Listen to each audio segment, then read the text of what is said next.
What is going on, Haunt Nation? T?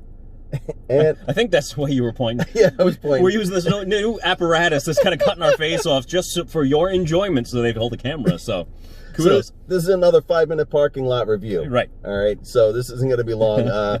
We're going to do the actual review tomorrow. We'll probably even do the review of, like, a full review of Brighton tomorrow. Yeah, hell yeah. Absolutely. When we're able to sit and drink and smoke like fucking human beings. But we are in Cincinnati, Ohio, and we just finished up the Dent Schoolhouse.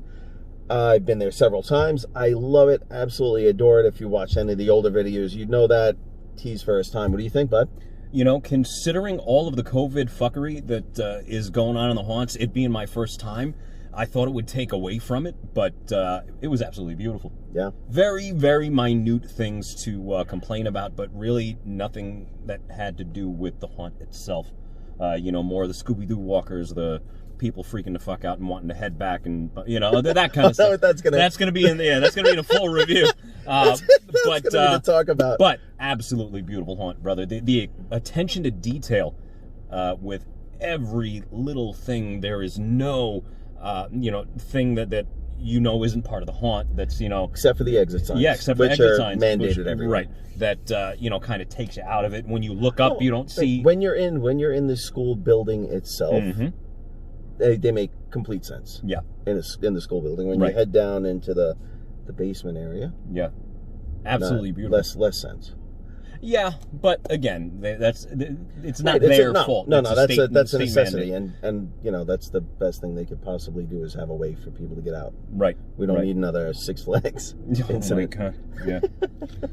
But absolutely beautiful, beautiful haunt. Can't wait to do the full review so we could actually get in depth and talk about some stuff. But costuming is beautiful. You know, aside from these friggin' socialism distancing masks. I'm gonna say I was paying attention, and people that were wearing full face masks and things of that nature, like silicone masks or whatever, some of them had a mask underneath the mouth opening, but the mouth was still opening. You really couldn't see it. Right. And some of the people that it wouldn't have made sense, and they were actually wearing a mask, the masks were painted. Oh, I got the Rona.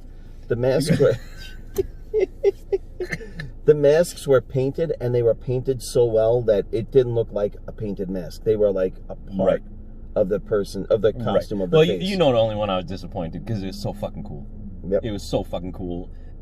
That, you know, I have the face is fucking covered up, and you'll just, if they only could take that motherfucking tyranny mask off, it would look so fucking incredible. Yeah, we'll get to that tomorrow. But we'll get to that tomorrow. Other than that, it is time to eat, and if anyone is in relatively, you know, reasonable driving distance, you definitely want to hit this one, because like I said, even with the COVID restrictions, I think it's worth driving 10-12 hours for. Well, that's we got 9 hours to drive home, brother. So we, I definitely we're not around the corner. I definitely would say it's worth a 12-hour drive. If you're within an hour or 2 hours, you're a fucking idiot. Fool not to come here. We were hoping to hit something else later on, but Number one, nothing's open. It's a Sunday. Yeah. And anything that looks worth a shit is going to be closed by the time we get there. No, or not open at all for this season. There's a lot around here that I guess just did not open for the season. Yep, absolutely. So again, always one of my top recommends, definitely. Real quick, you want to give him a number out of 10? What do you think, man? You know, I still think Brighton had the edge for other reasons. Really? I do. Really? But I'm going to give it a solid 9. Okay. You know, remember we gave Brighton a 9.5 this year. I'm going to give it a solid 9. I'm going to stick with a 9.5 for Dent, because Dent is always fucking phenomenal. All right. And I just think it really is worth a 9.5. And again, tomorrow when we do the longer one, I'll explain why I gave the 9 instead of 9.5. Makes sense. But all right, so still, if any of you have been watching, you know that I could be the biggest prick when it comes to nitpicking shit. So if you hear me say anything close to a 9, you know you could take that shit to the bank. So yeah, you know it's going to be a good time. Yeah. Yeah, I have little small nitpicks myself, but again, really doesn't have to do with the haunt. It has to do with fucking COVID season. And powers that be. The China virus. Why do you call it the Chinese virus? Because it comes from China. Have a good night, everybody. We will shout out to the Hodge twins. Yep, we will get back to you soon. All right, see you soon.